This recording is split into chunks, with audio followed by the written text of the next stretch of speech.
আমি আসছিলাম এই সরকারি হাসপাতালে একটু সেবা নেওয়ার জন্য, কিন্তু এখনো 10টার বেশি বাজে, এখনো কোনো ডাক্তারই আসেনি। আগে তো সপ্তাহে 7 দিন খোলা থাকতো, এখন তো 2 দিন খোলা। আর অভয়নগরের সিদ্দিপাশা স্বাস্থ্য ও পরিবার কল্যাণ কেন্দ্রে মিলছে না কাঙ্ক্ষিত সেবা ও ঔষধ, ভুতুরে পরিবেশ। যশোরের অভয়নগর সিদ্দিপাশা থেকে শামীম হোসেনের পাঠানো তথ্যচিত্রে থাকছে বিস্তারিত। যশোরের অভয়নগর উপজেলার সিদ্দিপাশা স্বাস্থ্য ও পরিবার কল্যাণ কেন্দ্রে বাইরে থেকে দেখলে মনে হয় কয়েক বছর খোলা হয় না এই হাসপাতাল। সামনেই পড়ে আছে ময়লার স্তূপ, জানালার কাঁচগুলো জরাজীর্ণ, নেই কোনো প্রহরীয়। এলাকায় খোঁজ নিয়ে জানা যায় সরকারি ছুটির দিন বাদে অন্য সকল দিন খোলার কথা থাকলেও হাসপাতালের সপ্তাহে রবি ও মঙ্গলবার 2 দিন খোলা হচ্ছে। এই নিয়ে অভিযোগ করেছে হাসপাতালে সেবা নিতে আসা রোগীরা।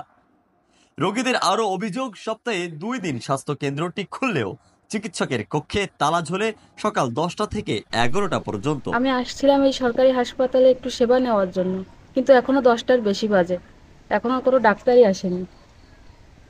সেই সাথে হাসপাতালে পাওয়া যায় না পর্যাপ্ত ঔষধ, যার ফলে নিম্ন আয়ের মানুষগুলো সরকারি হাসপাতালে চিকিৎসা ও ঔষধ না পেয়ে ফেরত চলে যান। ওষুধ থাকলে ভালো হয়, এই যে আসলাম এই যে ওষুধ পেলাম না। এই যে প্রেসক্রিপশন দিছে তাই দিয়ে ওষুধ কিনি, কিন্তু গরিব মানুষ আমরা কিভাবে আমরা ওষুধ কিনে খাবো? এই তো আমাদের সমস্যা, আসলে ওষুধ পাই না, ডাক্তারের এই জায়গায় ওষুধ নেই।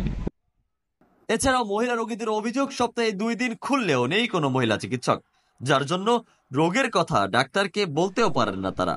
আমাদের এই হাসপাতালে কোনো মহিলা ডাক্তার নেই। যদি কোনো মহিলা ডাক্তার থাকতো তবে তাহলে মহিলাদের একটা সুবিধা অসুবিধার কথা বলা যেত, তার কাছে তো ওষুধ নেওয়া যেত। কিন্তু এইখানে পুরুষ ডাক্তার থাকাতে আমরা কিছু লজ্জায় বলতে পারি না, ওষুধও নেওয়া হয় না।